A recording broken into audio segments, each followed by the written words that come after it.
So, hey all, it's really hard to believe that it's been 50 years since Zappa's Roxy and Elsewhere was released.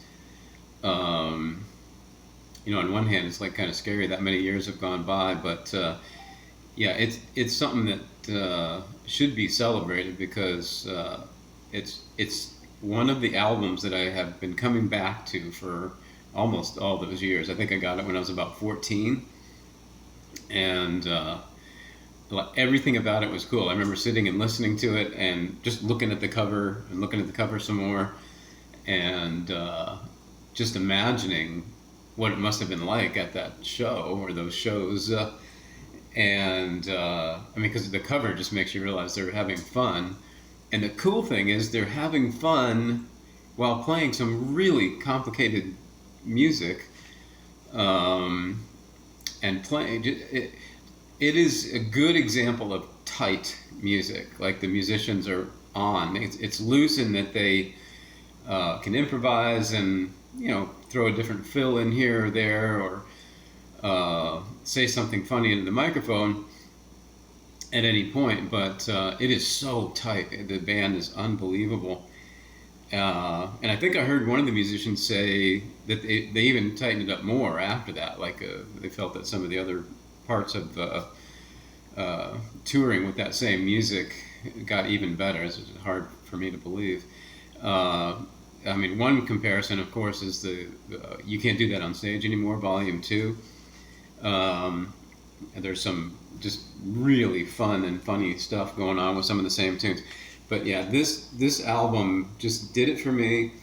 And I remember talking to people, like friends would come over to the house or whatever, and I'd be like, listen to this, check this out. And most of them were like, what the fuck is this? What is this music? And yeah, some great shots inside the album there. And but some of them liked it, and but yeah, I mean, and I always understood with people with Frank's music, like, okay, if it doesn't resonate with you, that's fine. You probably won't ever get it, but it is one of the best albums I ever heard in my life. And some of the tunes, like Penguin, has these great, like a lot of the tunes on the album do. There's kind of call and response, like he'll it's just like a penguin in bondage, and then you hear the phrases that come after it, and there's a lot of that call and response stuff that goes on in that tune. And I have another video about Penguin in bondage that talks also about that kind of cool dominant chord that they throw in there. There's just this mysterious sound that just kind of hangs there for a bit, and yeah, and just a lot of good call and response, unique orchestration, very cool tune.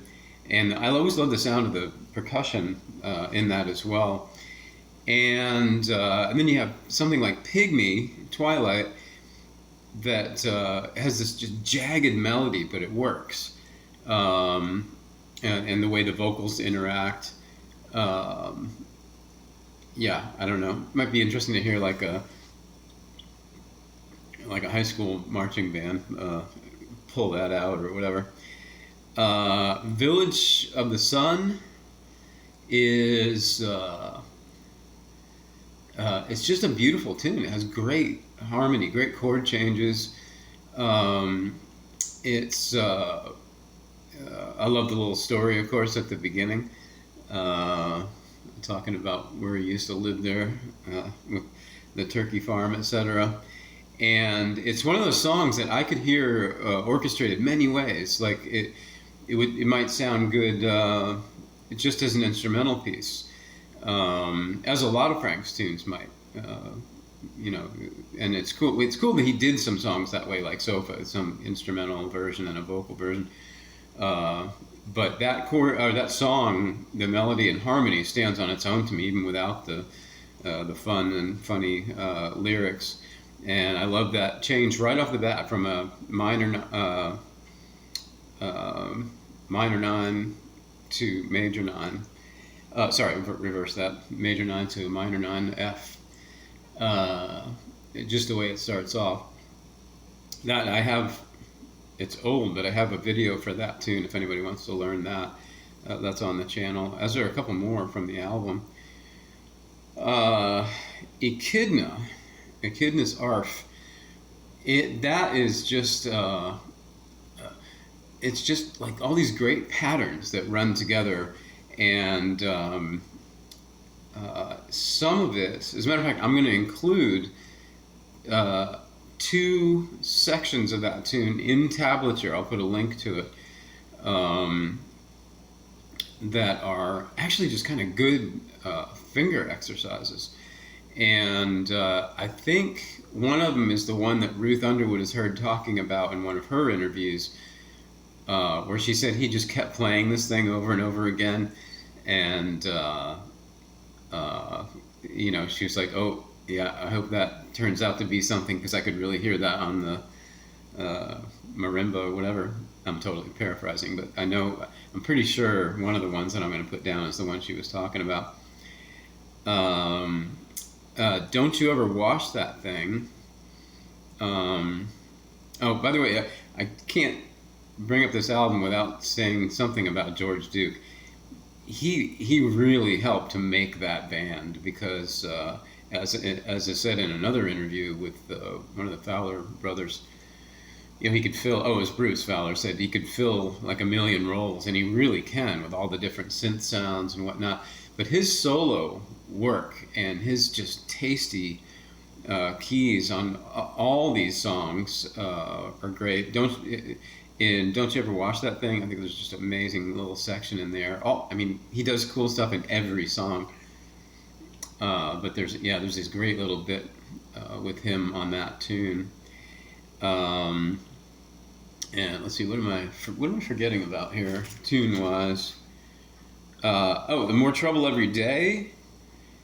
I was never a fan of the original version of that song so much. I love Freak Out, but I just, that's not, I mean, this version to me is just a million times better. I love that turnaround, the da-da, da-da, and the iconic drum fill.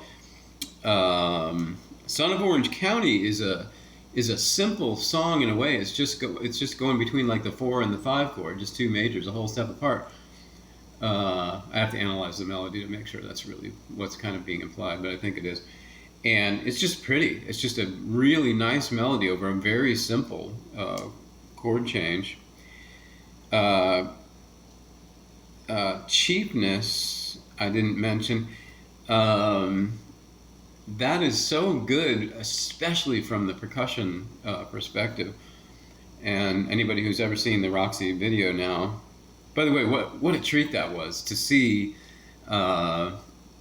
this happening after decades of just imagining as a kid, like 13, 14 years old, listening to this album and saying, oh man, what must that have been like to be there?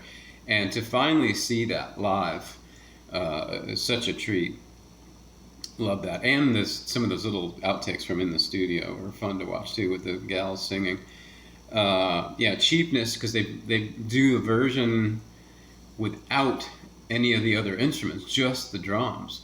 And that's another thing that speaks to the band so well, is that all the percussion people could just play that without all the other stuff happening, and just play it just precisely. Let's see, did I miss anything else? Oh, Dummy Up was another tune that is just, I thought when I first heard it, was like the definition of tight. And there's this really tasty little guitar fills that he does in there, quick little fills that blew my mind. That was another thing I used to throw at my friends. It's like, oh, listen to this. I'd put the needle back and play this little tasty guitar lick that he plays in there. Some of you probably know what I'm talking about. Anyway, I'm going on way too long here. But, I mean, the interaction with the audience, the tightness of the musicians, and just the like interesting songs. So they're just musically all over the place, but just so amazingly orchestrated. It just blows my mind. It's such a great album, and it's still a great album, 50 years on, kind of thing. So apologize for the long video, but anyway, so in the comments, I'll have a link to, um, as I said, the two sections of Echidna's ARF that both of them I think are fantastic, just exercises just hand exercises for guitar. And so I hope people take a look at that, and also all the other tunes. There are other songs from this album um, uh, on the channel that I've done videos for, like kind of a how-to video on there. So have a great day, and yeah, fire up the album one more time for 50 years' sake. Take care.